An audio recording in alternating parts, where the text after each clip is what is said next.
nos travaux après cette matinée qui était extrêmement riche, consacrée à l'acteur syndical et l'institution. Nous enchaînons sur une après-midi qui promet d'être non moins riche au vu de l'ampleur et de la qualité des intervenants, qui sera plus spécifiquement concentrée sur la question des normes. Et je remercie d'ores et déjà pour cette première session Monsieur Zani, professeur de droit public à Tunis, et Alexandre Charbonneau de l'Université de Bordeaux, maître de conférence à l'Université de Bordeaux, en détachement à l'OIT, donc avec un regard tout à fait particulier. Je les remercie tous les deux, et sans plus attendre, je passe la parole à Monsieur Zani. Mon intervention va porter modestement sur les normes fondamentales composant le bloc de constitutionnalité du BIT.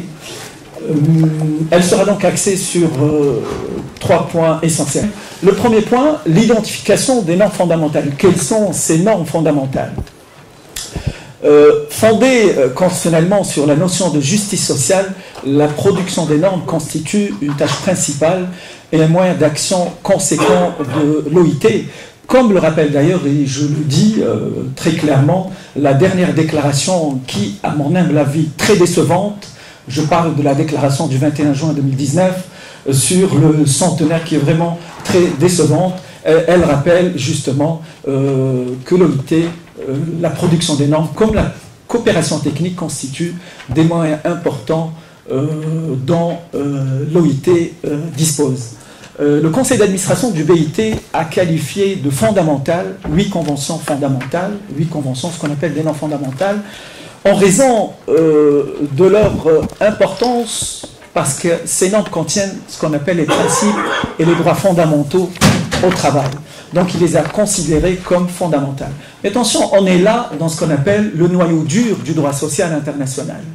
Il s'agit essentiellement des conventions relatives à la liberté syndicale, droit de négociation d'organisation collective, c'est-à-dire les conventions 87 et 98.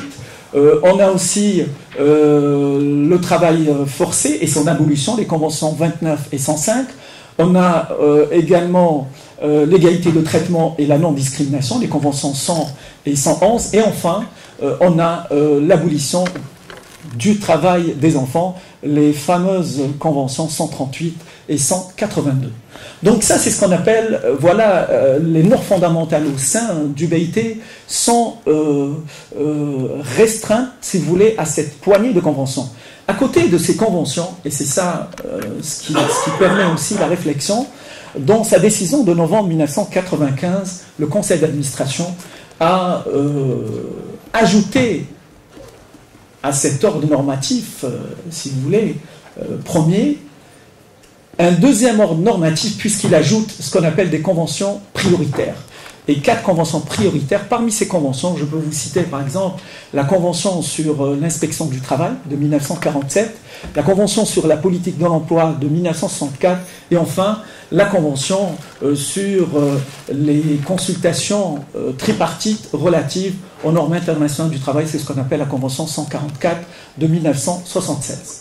Donc, toutes ces conventions, je dirais, ce qu'on appelle prioritaires et dont le jargon du BIT, on l'appelle de gouvernance, sont importantes en raison justement du fonctionnement du système normatif du BIT. Elles jouent un rôle important. Voilà un peu le système avec ces normes fondamentales, et on a ajouté ces normes prioritaires. Donc, si vous voulez, première réflexion que je peux faire, c'est qu'on se retrouve quelque part dans un système un peu dynamique, et même la pyramide des normes de Hans Kelsen, avec les normes fondamentales qui sont au-dessus et les normes inférieures qui viennent par la suite.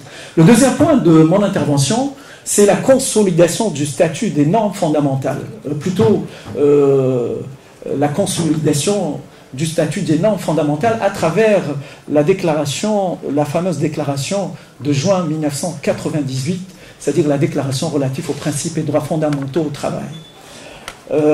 Cette déclaration, elle a été adoptée exactement le 18 juin 1998 par la Conférence internationale du travail. C'est un instrument quelque part promotionnel qui vise concrètement à réaliser un équilibre entre progrès social et progrès économique, mais surtout à atteindre un objectif que souvent on oublie, le paragraphe 54B du programme d'action du sommet de Copenhague qui dit clairement respecter et promouvoir les droits fondamentaux des travailleurs, c'est-à-dire les normes fondamentales. La déclaration, en réalité, elle constitue une réponse concrète à ce qu'on appelle la question de la dimension sociale de la libéralisation du commerce international, connue dans la pratique sous le nom de clause sociale.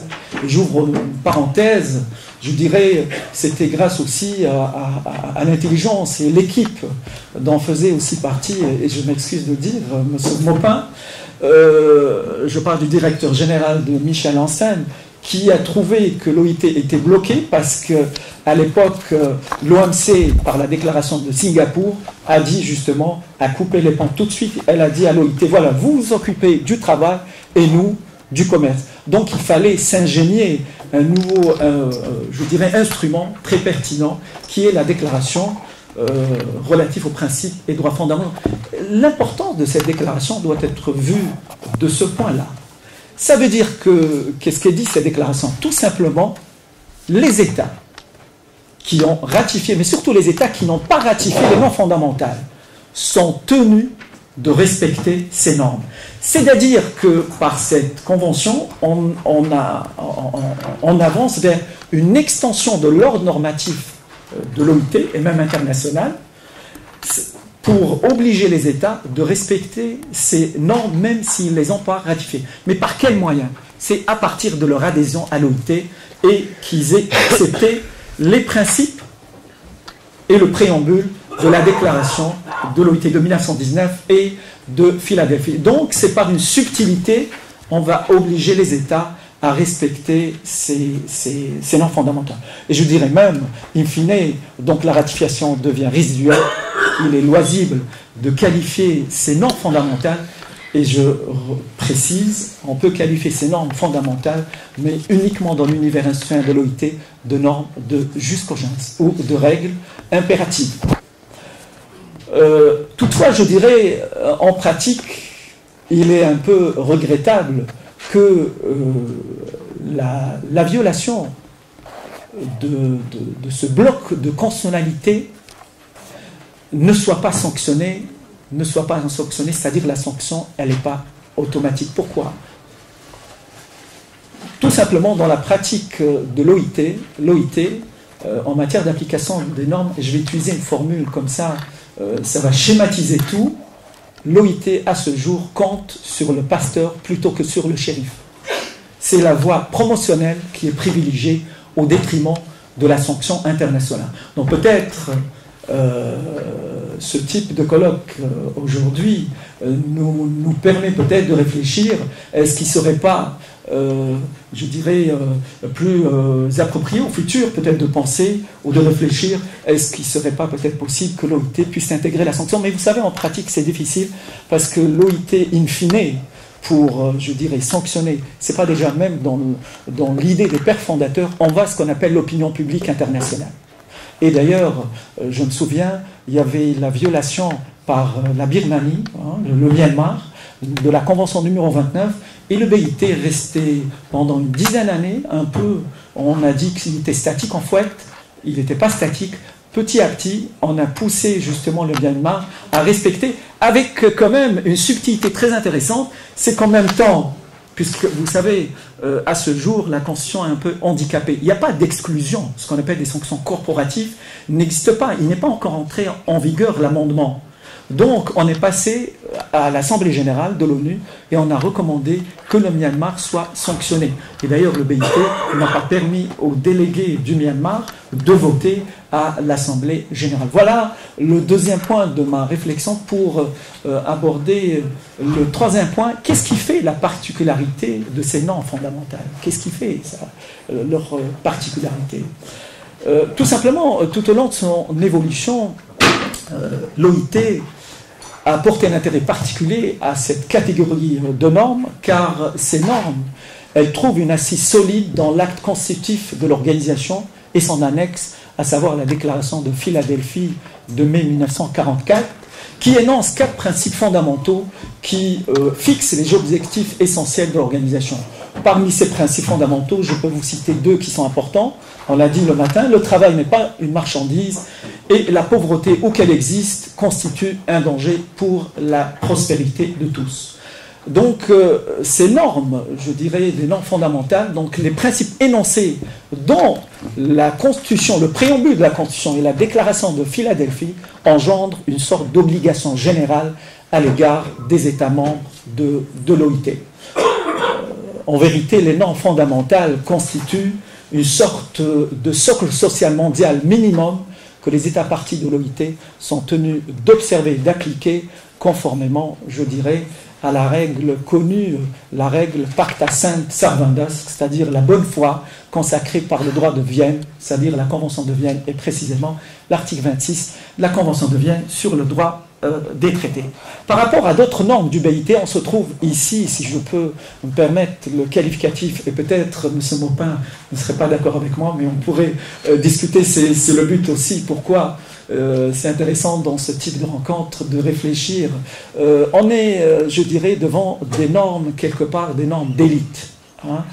Pourquoi des normes d'élite? Parce que les conventions fondamentales ont une valeur absolue et ne sont en réalité susceptibles d'aucune dénonciation ou de révision.